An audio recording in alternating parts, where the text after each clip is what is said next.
Hello everyone, Ginger here. This is going to be the part 3 of the website development series. The past video I did was HTML tags part 2. If you want to go to that, click on the annotation. But now we are going to do an HTML styling and basic CSS, which is part 3 of the series. It's actually going to be the last video. What we're going to do in this video is we are going to create this on an actual web page. I did this with GIMP, my photo creating software, photo editing software, whatever you want to call it, and I want to see if we can recreate this on a web page together. What we're basically going to do is create a div up here that's floating above everything else in its own area, and also so that it will stay at the top no matter where we scroll. And then the banner, of course, will be this. It's actually just going to be an image for an already created image for time's sake, because I don't want to have to go through everything on how to create text and how to place that the way you want it. If you want to know how to do that, please hit me up in the comment section below and let me know. And then, of course, we're going to create just the background for the body of the document. We're actually going to start there, but this pattern, I just wanted to quickly mention, this pattern that I'm going to be using is taken off of another site that I have come to love. It's called subtlepatterns.com. I have this whole directory or folder of where I hold all of the patterns that I like, that are eye candy to me. You can go to subtlepatterns.com yourself to grab whatever patterns you like from here and use them in your site. I believe you have to at least give credit, which I'm doing right now. The one that I'm going to be using is Fake Luxury, and it's made by the Factorio.us collective. You just go here, and that's where it's at. Download it. It'll come as a little image like this. It's quite small, and then you can use it in this video like I am. So let's actually dive in, and we are going to start. So let's go to the Aptana Studio 3, which is where we had created our previous coding in the last video, which was HTML tags. We kind of went over certain things that you can do with elements in an HTML file. Now we're going to recreate other elements and then style them. I did go over a couple styling techniques here that you can do with this video as well if you want to. I mean, you can kind of do your own thing as well as kind of follow what I'm doing. It's really up to you. Right now we are going to take everything off that we've done so far and start by styling the body background. And to start with CSS, you have to create a style tag up in the head or wherever you like to put it. It doesn't necessarily have to be in the head, but it's better as far as organization to stick it in the head of the document. So let's go style type equals open quotations, and see Aptana Studio 3 has created an end quotation for me. So I'm just going to go ahead and type in text/CSS, or you could go down this menu here by hitting the down arrow key, hitting enter, and then to go out of the quotes of what Aptana Studio has already created for you, you can hit enter again to go outside of it. And then you can close the style tag, because that's all you're going to need, and then hit enter. And as I said, I think in my first video, or one of the videos I've done, Aptana Studio 3, no, yeah, it was my first video, Aptana Studio 3 will actually finish tags for you. It wasn't doing it, I don't think it was doing it in the first video for some reason, but now it is, so which is good. So go body, which is, here we're classifying that we want to affect the body tag in the document, and then you just hit enter here and it'll indent for us. But let's say we had a span here that we wanted to style. we would do span instead. See, it lines up with the tags here. You can't style the head, and I don't think you can style the HTML because they're kind of hidden tags. They're just specification tags rather than actual areas. So we're just going to do body. And how we're going to put in the pattern is we're going to go background, image, colon, and URL, and then semicolon, which closes. So it's specifying what you'd like to affect, which is the background image, and then you're going to open, which is here, open the specification for that area, and then you're going to put in what that style needs, which is going to be a URL, which is going to be the destination or location of the image that you are going to be using, and then you close. So it's basically the same here. You open and then close. That's essentially the same thing. You're gonna need an opener and a closing character for CSS. So we're going to add in the location of the image that we're going to be using. So since this file, this index.php, is right in here already, all we need to do is put images as a directory, or just, you know, how you add it as a directory is basically go images and do that, because that specifies that, oh, images is a directory, not a file. If it were a file, then we would do this, JPEG, which it isn't.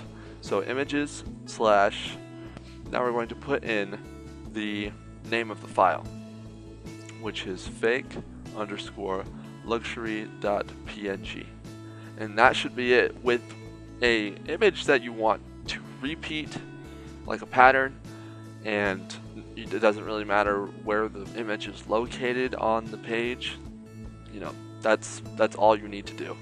So hit save or Control S. Let's go to our document that we had created before. See, everything's still there because we haven't refreshed the page, but once we refresh it, it'll have that background pattern. There we go. Now let's create the navigation area as it was shown in the image here that I created. So we're going to be creating this area right here, and we are not going to be using any images. It's basically just a div, which is a content box with a box shadow and a background color with, of course, some text. I may add some text shadow as well here. I didn't do it here because it's actually harder to do here than it is actually on a web page. So let's just go ahead and create the div. So div, so basically open, close, and then it'll create the actual closing tag for you. And then we're going to add what we're actually going to do is instead of putting some company's website, we're going to put WebDev tutorial, because, you know, that's what we're doing right now, and it kind of makes some sense. And then with CSS, you don't necessarily need to classify the element of which you would like to affect, like div. I mean, you could, but it's not really necessary with what you're going to do next. What we're actually going to do is add either a class or an ID. IDs are only used when you have a very unique item. An ID is basically identification, like I said, to a unique item, so you would only need to use it once. But with a class, you can use it in multiple different elements. So if we had multiple divs and we used a class, we could use it all together with every element that has that class. But with this, I'm just going to demonstrate an ID because we're only going to have one navigation area. So let's go ahead and just type in, so ID equals quotation marks, and then you put in whatever you'd like to call it. So this is basically however you'd like to organize your elements and naming them. You can put it to whatever you want. So I could put in weird nav area, I could do that, or I could just put in nav area. It doesn't really matter, just as long as you correspond it with the CSS up here. Like I said, you do not need div, but you could do this. You could do you could classify it as a div with an ID of a nav area and it would do that. So this, like the number sign, classifies IDs, so that's how you would do it. Or you would just do nav area, and then you would do it like you did the body, and we're going to create a border around it so you can see where it's at for right now. It's usually what I do when I'm testing. We're just moving things around. So 1 pixel solid red, that's how you do borders all around. If you want to just do it like on the top or the bottom, let's say bottom, you would do it like that. So, and then it's just top, left, or right. And, you know, it's just basically however you want to do it. But right now I'm just going to do a full border for this div, and it's going to be red and 1 pixel width and a solid pattern. So if I did like a dotted pattern, then it would come out as a dotted pattern. So let's go back to our document and just show you what I mean. So dotted, you could do dashed, and you can do solid, which I did before. I think there are some other ones, but that's all I know off the top of my head.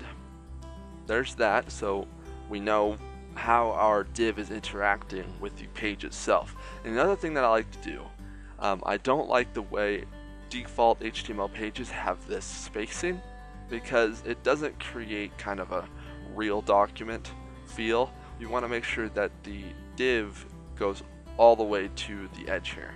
So what we're going to do is give the body a margin of 0, and that will push it all the way to the edge. So now let's keep that border on there until we got it to the position of where we'd like it, and you know, the width. Let's go height 50 pixels. Actually, let's go 70 pixels. It's a little too small. And now we're going to put in what is called the position CSS property.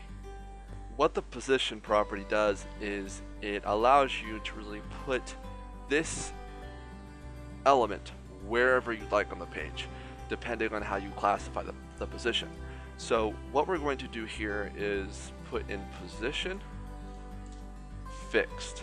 Fixed means that it's going to stay on that page or wherever you'd like it on that page, no matter what you do with the page. If you resize it, it'll stay there. If you scroll down, it'll stay there. So that's what we want to do. It's want to make sure that that div or that navigation area is fixed. So no matter where they go, or the user goes on the page, they'll see it. So let's go let's go top 0 pixels. So we're just bringing it all the way to the top, and then left 0 pixels. So we bring it all the way to the left. And to make sure that it keeps its width, we're going to, because by default divs without the position fixed go all the way to full page width, so, or full area width. And then so when you do position fixed, you're going to need to reclassify that you want it to go all the way across the page, which is with 100%. So now it is all the way across the page. So now we have it to the place that we would like it.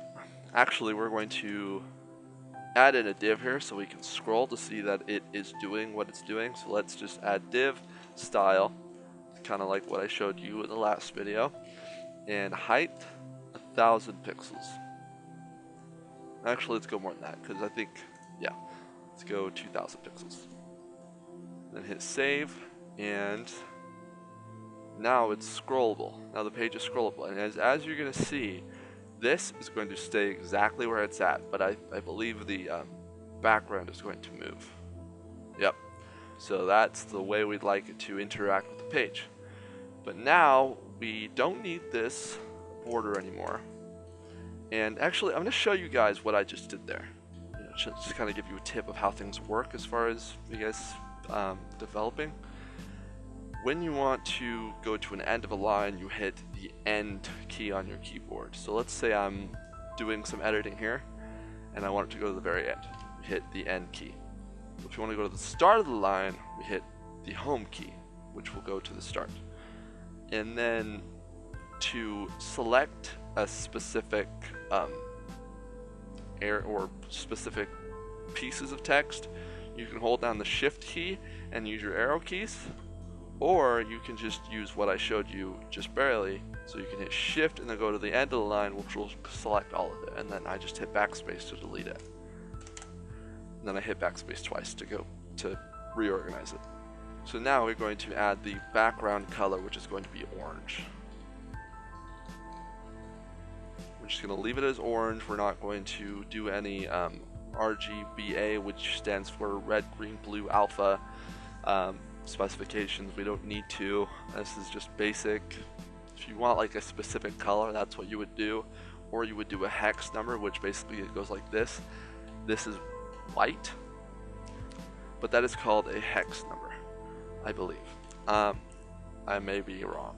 We have our background color now, and now we want to position the text or give padding to the div so that the text is moved where we want it to be. So what we're going to do is add padding to this top area here and add padding to the left area. And it's interesting with divs because if you add padding to what it is now, it's going to add the padding with the height or with the width that you've already put onto the div. So let's do that just to show you. Padding top, let's go 15 pixels. See, it's pushing it down, and we don't want it to do that. So I usually just specify padding to a new div within the div that we're creating, or that we have created. So let's do that. So div, and then shift, end to the line, cut, which is Control X, and then paste, which is Control V. And then we're just going to add the style in here, and this is where we're going to put our padding. So padding top 15 pixels and padding left 30 pixels. And that is about where we'd like it. I'm actually just going to add the 15 here instead. And then we're going to size up the text, which is what we can do here. Since this is wrapping all of this, the class or the ID that we have assigned to this is going to affect everything that's inside here. As far as text is concerned, all the specifications that we do in the nav area is going to affect the text in this div as well. So we're just going to do color white, font size 30, hopefully that's right, and then we're going to do font family, which is going to be Arial. It's just a basic text family. So what I just did there is I changed the color of the text inside of this div. I've changed the font size, and that's how I'm just showing you how to specify all these different properties that you'd like to affect. So we have done color, changed the color of the font. You don't need to do font color because I guess that's just not the way it works. So all you need to do is put color, font size, which is 30 pixels, and then font family, which is Arial. And you'll see what Arial looks like as soon as I refresh the page. So hit Control S for save and F5 for refresh. And now we have a decent sized text with the navigation area. I'm actually going to shrink down the navigation area maybe 5-10 pixels to see what it looks like, because it doesn't really match up to the size up here. So I'm going to put it down to maybe 60. That is too far, so let's do 65. That's about right, so 65. Alright, so I'm just going to leave this here for a second so you can take a look at this code and maybe retouch what you didn't get, maybe, if you aren't having issues with it, or if you already paused the page, that's fine, but I'm actually going to zoom this in right now for a couple seconds. So you can hit pause if you'd like. If not, we'll move forward and I will actually zoom out back to the normal size of the video. So there's that. We have our nav area, and what you can actually do is, instead of putting a div here or with the div, however you like to do it, you can put in a table which you can split the areas here, which you can create a web dev tutorial, which is like a title for your page, and then add buttons over here as well, or links. I'm not going to do that now because it's kind of time consuming, so, and I'm very picky with my style, so I'd be messing with it a lot, so I'm not going to do that. And we are actually going to add something else in that I actually forgot, and I apologize. We're going to add in box shadow and text shadow, so let's just do box shadow for now. And from my current memory, I believe it is x-axis, which is going to be 0 pixels, y-axis, which is going to be 1 pixels, and then how much blur you would like for the back shadow, which is 3 pixels, and then the color, which I'm going to do RGBA here because alpha or the opacity can come in handy here. So let's choose 0, 0, 0, and that is black. And then we're going to do point. Well, let's actually just do 1 to show you that this is full opacity, which is full color, just to show you what it's doing. So hit Control Save, F5, and see now it has created a drop shadow. And we're going to bring it down to 0.15. Oops, I accidentally hit Control A, which selects everything, Control S at the same time. Sorry about that. And then we are going to hit F5. So it kind of gives it a subtle drop shadow. We're going to actually make it a tad stronger, so let's bring it up to 30. And you know, if you know how decibels work, you don't even need to put the 0 there. So I'm just going to put 0.3. And that is about how we like it. So let's do the banner now. So let's add another div here between the spacing height div that we created to do the whole scrolling thing. We're actually going to test that right now. It still works. And we're going to put the new div in between that and the nav area. So add div. Oops. And we're going to add a class to this, just to show you how IDs and classes work. So class, we're going to call this banner. And we actually don't need to put anything in the banner for right now, but I'm going to put something in it just to show you how the nav area is interacting with the banner, so we can create code or styles to, I guess, fit with the nav area on the page. So let's just add in just whatever. I just typed whatever on my keyboard, and if you hit refresh, you cannot see it. The reason why that is because it's actually behind here, because position fixed is placing the div or the nav area on top of everything else and giving its own area. So it is placed on top of the div that we currently created. Although, after I create the banner style here and give it a margin of about 70 pixels, then we're going to be seeing it. So let's just do that. So I just hit enter, and how you specify classes, you do period and then the class you created, so banner. And then we are going to do the same thing we did before, and then do margin slash, or not slash, dash top colon, and then we are going to specify how much we'd like to give margin, and then semicolon. So let's just save and refresh, and we're actually going to see it now because we have pushed it down enough to be able to see it. So let's actually delete the text here, and let's fit it right up against the end of the nav area, which is the height of 65, which we're going to add the margin top of 65. And then we're going to add a background color of black. Oops. Save, refresh.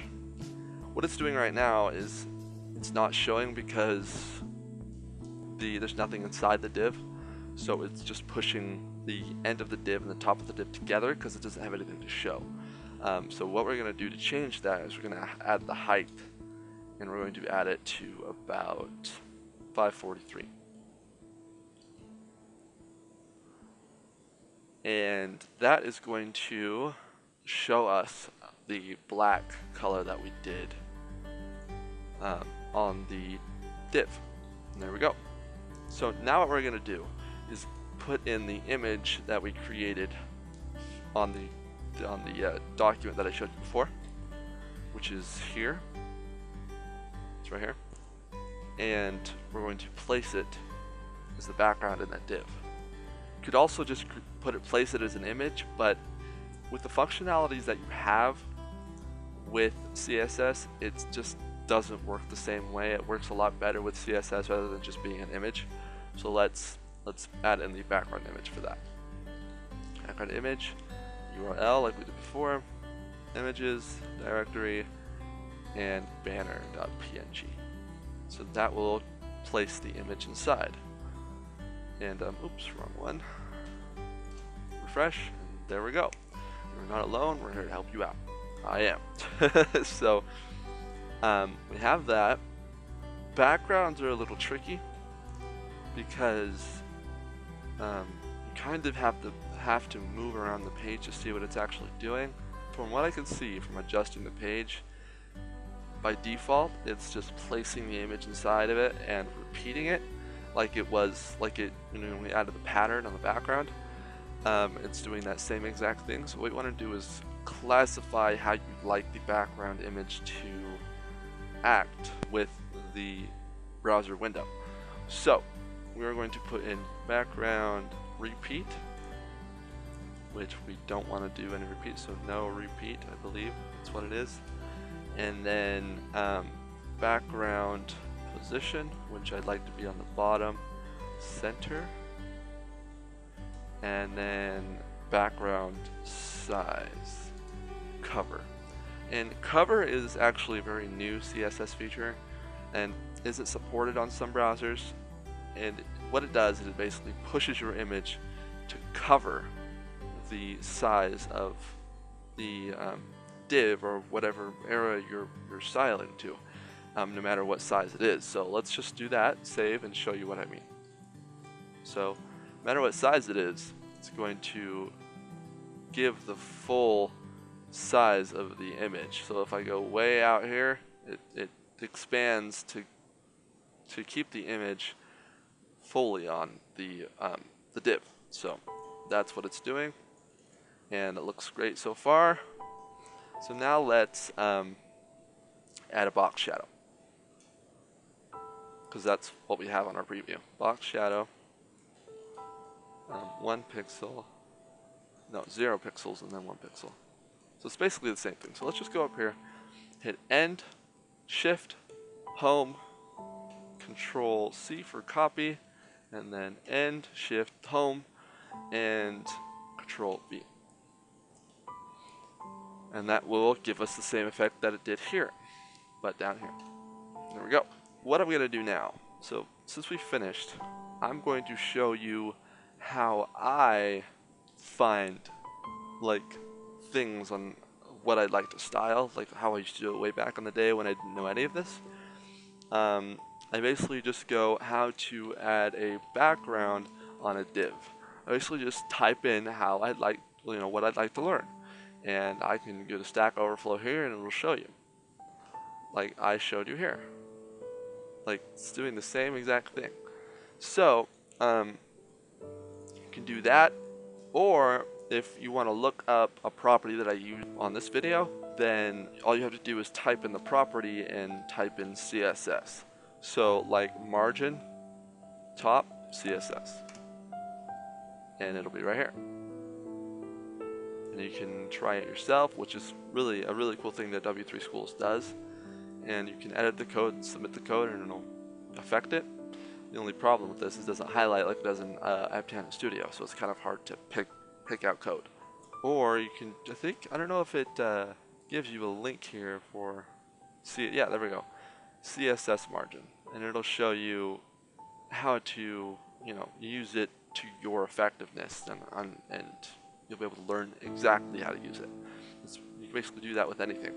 So like CSS background image, and there you go, right there. So that's how you would do it.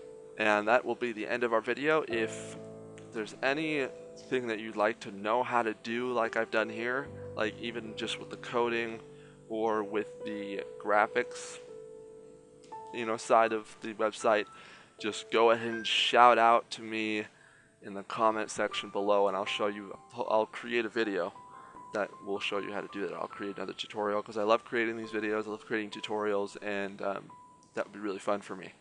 So that, like I said, that is it for the series. These are just the basics.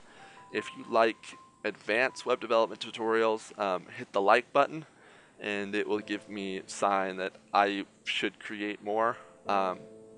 And it does give appreciation to me to make these videos. So I really appreciate you watching this video. I hope you learned quite a bit from this series, and if, like I said, if you want to learn like how to do forms, processing, blogs, logins, etc., which is basically PHP, then let me know by hitting that like button or commenting. It doesn't really matter much to me, but liking is appreciative. So that is it for today. Thank you for watching. Please hit the subscribe button, and we will see you in the next video I do. Thanks. Bye.